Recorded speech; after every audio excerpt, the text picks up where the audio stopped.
الحمد لله رب العالمين والصلاة والسلام على رسوله محمد وعلى آله وأصحابه أجمعين. قال الله تبارك وتعالى في القرآن العظيم: فأعوذ بالله من الشيطان الرجيم، إن بطش ربك لشديد. صدق الله العظيم. قال النبي صلى الله عليه وسلم: الدين النصيحة، أو كما قال صدق النبي الكريم صلی الله علیه و سلم. پیام دارم برای جناب آقای امام علی رحمانوف، رئیس جمهور تاجیکستان. جناب آقای امام علی رحمانوف ملت شریف تاجیکستان هم از خواهر و برادر برای بنده پیام فرستادن که شما مسئولیت دارید تا اینکه رئیس جمهور ما را متوجه بسازید. رئیس جمهور ما را از فرمان خدا و رسول الله صلی الله علیه و سلم واقف نمایید. شاید علمایی که در داخل تاجیکستان باشند نتوانند حرف دل خود را، حرف خدا و پیامبر را درست و صحیح بیان نمایند، اما شما که مسئولیت عظیم و بزرگ که عبارت از دعوت بندگان الله سبحانه و تعالی به سوی الله سبحانه و تعالی هست، این وظیفه و مسئولیت شماست. من تشکری می کنم از ملت نجیب و شریف، ملت مسلمان، هم از خواهر و برادر، ملتی که واقعا دیندار و دین دوست و ملتی که همیشه در طلب حق و همیشه در طلب هدایت و همیشه در طلب راه درست و صحیح تلاش کرده و تلاش می کنند. ملت عالم دوست، ملتی که وارثین انبیا را از اعماق دل دوست دارد. سخن را به درازا نمی کشم. جناب آقای رئیس جمهور تاجیکستان امام علی رحمانوف، شما مسلمان هستید، فرزند مسلمان هستید. پدر شما مسلمان بوده، مادر شما مسلمان بوده و الحمدلله الان اگر در قید حیات باشند مسلمان هستند. شما به آغوش مسلمان بزرگ شدید. امروز به عنوان زعیم یک ملت مظلوم قرار گرفته اید. شما به این ملت الان چه کار میکنید؟ شما کسی که میگویید لا اله الا الله محمد رسول الله، آیا این فرمانهایی که از نظام شما صادر میشه، آیا این فرمانها فرمان اسلامی هست؟ آیا این که با خواهر مسلمان با حجابی که در تاجیکستان هست برخورد شدید میشه و حجاب منع میشه، آیا این دستور اسلام هست؟ شما که میگویید من مسلمان هستم، اگر شما میگفتید من مسلمان نیستم، ما شما رو مخاطب نمی کردیم. الان شما نام شما امام علی رحمان، شما ببینید یک لحظه و یک نگاه با نام خود داشته باشید. این ممنوعیتی که نسبت به حجاب اسلامی امروز بر راه افتاده و حجاب اسلامی را منع میکنن، آیا میدانید حجاب فرمان کیست؟ فرمان رحمان هست. فرمان رحمان، فرمان ذات اقدس الهی، فرمان احکم الحاکمین، فرمان اعدل العادلین، فرمان واحد القهار، فرمان او ذاتی که صدا میکنه لمن الملک اليوم لله الواحد القهار. حجاب فرمان الله هست، فرمان من و این و آن نیست. خواهری برای من در تماس شد که حتی به داخل شفاخانه مریض مراجعه میشه، اگر با حجاب بود او را نمیپذیرن.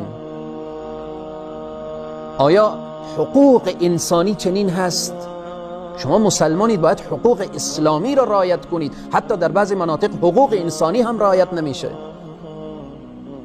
جناب آقای امام علی رحمانوف، میخوام این را بگم، رسوایی آخرت خیلی سخته. کسی که با خدا اعلان جنگ بکنه در دنیا و آخرت رسوا میشه. ذلك لهم خزی فی الدنیا و لهم فی الاخرة عذاب عظیم. کسی که فرمان خدا را بشکنه هم در دنیا رسوا میشه و هم در آخرت عذاب عظیم و بزرگ دامنگیرش میشه. مسئله ریش، لحیه، سنت انبیاء علیهم السلام، مسدود ساختن و بسته کردن مساجد بر روح اطفال، بر روح نوجوانان، بسته کردن مدارس و حوزه های علمی، اینها قانونی نیست که ما اون را بیاییم و بالآخره این قانون را توجیه بکنیم که این قانون اگر حکومت و نظام کفری هست، اگر رئیس جمهور کافر هست، اگر سر و کار با دین و اسلام و قرآن و کعبه و حج و اینها ندارید، بحث جداگانه است، اما شما مسلمان هستید. جناب آقای رحمانوف، من به عنوان یک خیرخواه این حرفها را برای شما میرسانم که تا در روز قیامت شما نگویید برای من کسی نگفت. مشکل رئیس جمهورای امروزی اینه که هر چی که اونها میگن دیگران کف میزنن. کسی نیست که برای اونها بگه که این راه میروید ترکستان هست، این راه اشتباه هست، ترسم که به کعبه نرسی ای اعرابی، که این راه که تو میروی این راه درستی نیست. الله سبحانه و تعالی میفرماید ان بطش ربک لشدید. الله اکبر. روزی سخت مجازات کرده میشوید، عذاب خدا سخته.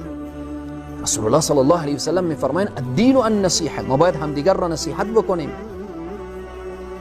رسول الله صلی الله علیه و سلم میفرمایند من رأى منکم منکرا فلیغیره بیده فإن لم يستطع فيغيره بلسانه فإن لم يستطع فيغيره بقلبه وذلك اضعف الایمان.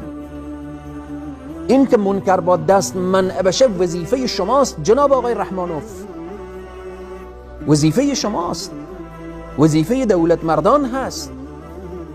و این که منکر با زبان گفته بشه و بالآخره جلوش گرفته بشه وظیفه علماست، و این که با دل بد برده بشه وظیفه عامه مردم هست.